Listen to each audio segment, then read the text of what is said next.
Good morning, everyone. I hope you all are well. And I guess this is the first online interaction of us for this session. Today, we are going to start with the chapter named Electricity. We have covered some part of it in our classroom sessions.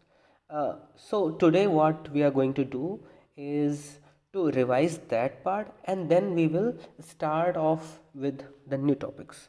All right? तो start करते हैं। Electricity chapter में हमें शुरुआत में जो हमने पढ़ा होता है इलेक्ट्रिक करंट एंड सर्किट्स के बारे में हमने पढ़ा हुआ था। इसमें हमने ये समझने की कोशिश करी थी कि कैसे कोई भी सर्किट जो होता है उस सर्किट को पहली बात तो क्लोज होना चाहिए। ठीक है, क्लोज होगा और उसके बाद में उसके थ्रू करंट जब फ्लो होगा उसी को हम क्या बोलते हैं, इलेक्ट्रिक सर्किट बोलते हैं।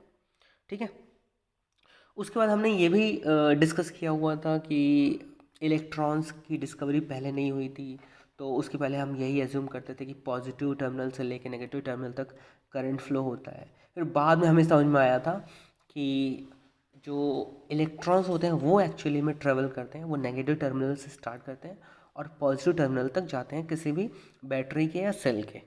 ठीक है, तो मुझे लगता है कि ये सारी चीज़ें हमने अच्छे से पढ़ा हुआ था, कवर किया हुआ था। ठीक है, और आगे बढ़ते हैं। इसमें फिर इसके बाद ये भी हमने डिस्कस किया था करंट क्या होता है। करंट क्या होता है, rate of flow of charges through a particular cross section area, ये हमने देख लिया था।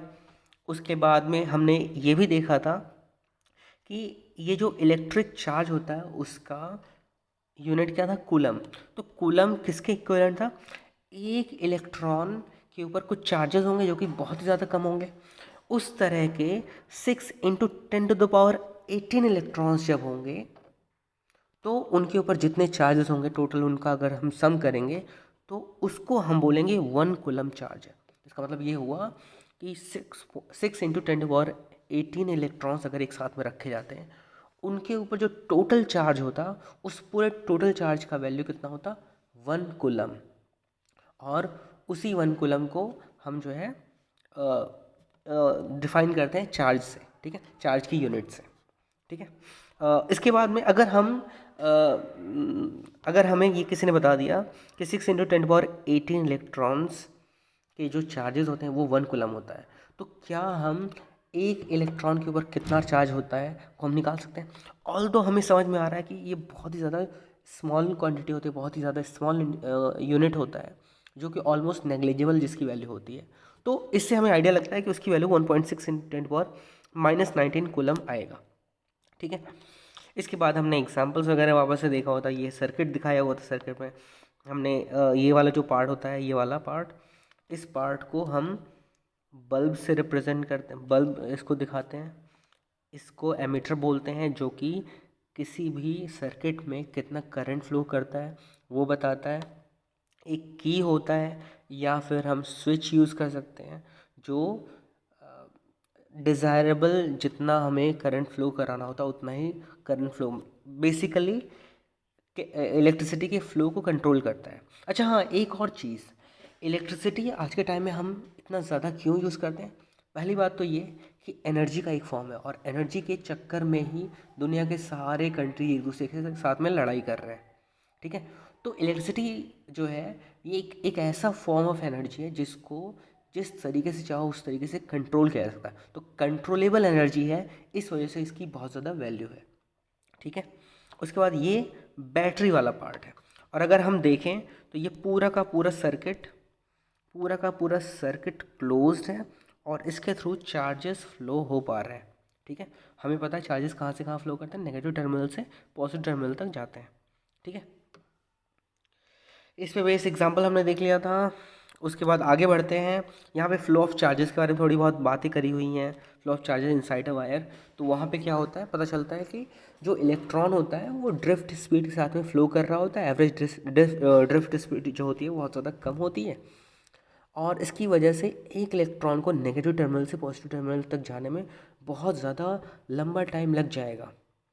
तो ऐसा क्या होता है कि जैसे ही मैंने स्विच ऑन किया वैसे का वैसे बल्ब जो है ग्लो करने लगता है। दैट मीन्स कि कुछ और फिनोमिनन हो रहा होगा, इसके ऊपर डिपेंड नहीं कर रहा होगा जो पाथ कंप्लीट हो रहा है वो उसके ऊपर डिपेंड नहीं कर रहा हो कि पहला जो इलेक्ट्रॉन चला है नेगेटिव टर्मिनल से वो पॉजिटिव टर्मिनल तक जब तक नहीं जाएगा तब तक जो है सर्किट कंप्लीट नहीं होगा। ये फिनोमेना वहाँ पे काम नहीं करता है। यहाँ पे हमें ये समझना होगा कि यहाँ पे जो चार्ज का फ्लो है वो ऑलमोस्ट जो इसकी स्पीड होती है स्पीड ऑफ लाइट के बराबर होती है। इसी वजह से जैसे ही मैंने स्विच ऑन किया वैसे ही बल्ब ग्लो कर जाता है। और इसके बारे में बता रखा है कि हायर स्टडीज़ में हम पढ़ेंगे कि कैसे कैसे ये चार्जेस फ्लो होते हैं। ठीक है, अब इसके बाद अगला टॉपिक है electric potential and potential difference.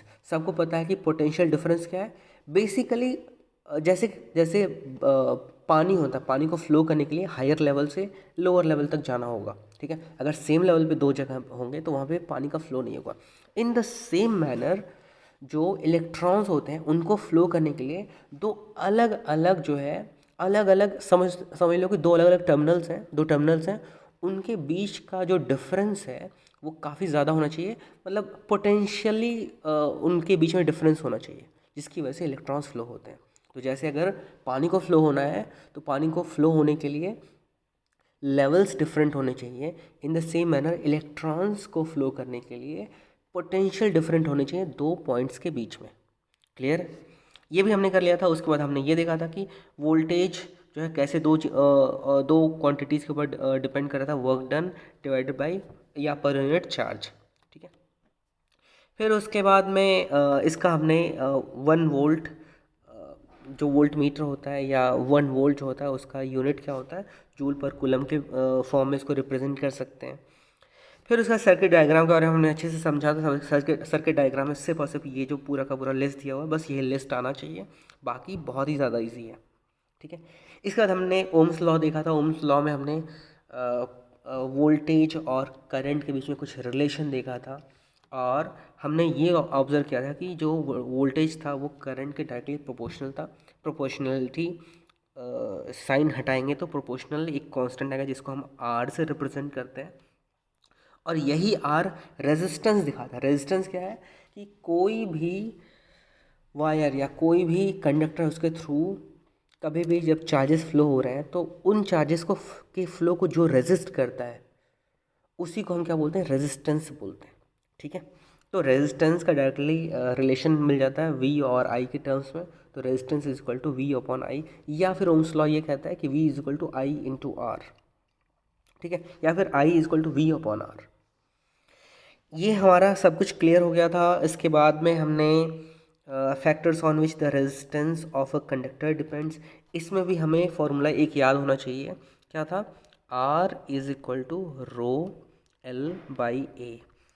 रो क्या था, एक कांस्टेंट था, लेकिन इस केस में ये कांस्टेंट जो था ये भी कुछ एक कंडीशंस में चेंज हो सकते हैं और वो कंडीशंस क्या थी, टेम्परेचर। टेम्परेचर अगर राइज कर दिया या फिर टेम्परेचर कम कर दिया किसी भी कंडक्टर का तो उसकी ये जो रेजिस्टिविटी इसको बोलते हैं, रेजिस्टिविटी की वैल्यू में चेंजेस आ सकते हैं although it is a constant term. ठीक है, इन द सेम मैनर हमने ये भी देखा था कि जो ओम्स लॉ होता है, ओम्स लॉ के अंदर जो भी हमने वो सारा कुछ देखा हुआ, जो फॉर्मूला देखा हुआ उसमें एक कंडीशन दिया हुआ है। वो कंडीशन क्या है कि एट अ गिवन टेम्परेचर अगर चेंज होगा तो V is equal to I into R, ये होल्ड नहीं करेगा। ठीक है, तो यहाँ तक हमने प्रॉपर रिवाइज कर लिया और ये जो है ये रेजिस्टिविटी के बारे में कुछ डेटा दिया हुआ है। ये डेटा याद रखने की ज़रूरत नहीं है, बस ये एक आइडिया दे रहा है कि सिल्वर की रेजिस्टिविटी या कंडक्टर्स की रेजिस्टिविटी कितनी रेंज में होगी। बहुत कम रेजिस्टिविटी, जितनी कम रेजिस्टिविटी उनके थ्रू उतना ही ज़्यादा इजीली करंट फ्लो कर पाएगा। ठीक है, और जो इंसुलेटर्स होंगी उनकी रेजिस्टिविटी सबसे ज़्यादा होगी क्योंकि उनके थ्रू जो है करंट फ्लो करना ऑलमोस्ट नेक्स्ट टू इम्पॉसिबल है। ठीक है, तो अभी आज यहीं पे इतने ही रहने देते हैं, बाकी हम नेक्स्ट लेक्चर में आगे कंटिन्यू करेंगे। तब तक के लिए stay home and stay safe. Thank you.